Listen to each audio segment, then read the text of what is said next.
अस्सलाम वालेकुम। कैसे हैं सब लोग? ठीक ठाक, उम्मीद करता हूँ सब खैरियत से होंगे। मेरा नाम तारिक हुसैन है और आप लोग देख रहे हो YouTube channel Tariq Hussain vlog. तो फाइनली मेरी टिकट जो है कंफर्म हो चुकी है और मैं जा रहा हूँ वापस दुबई। तो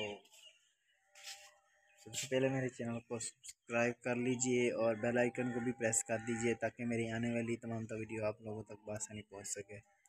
अभी मुजम्मिल और मेरी तैयारी हो गई है। हम लोग जा रहे हैं दुकान पे, कुछ खाएंगे। अगर वहीं से कुछ पसंद आ गया तो ठीक, नहीं तो फिर जाएंगे रिश्तेदारों के माल्टे हैं, वहाँ पे माल्टे खाएंगे और मुजम्मिल तो मैं खूब इंजॉय करेंगे क्योंकि अभी 4 दिन के बाद मेरी फ़्लाइट है।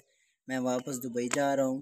तो जो भी टाइम होता है मैं इस अपने भतीजे के साथ, नन्हे भतीजे के साथ टाइम स्पेंड करता हूँ क्योंकि बाद में तो वहाँ पे तो छोटे छोटे बच्चे देखने को भी नहीं मिलते। तो हमारी वो बाइक खड़ी है पीछे, तो अभी जाएंगे हम और आगे वीडियो लाजमी देखना है हमारी, और हम पूरी वीडियो आप लोगों के साथ शेयर करेंगे।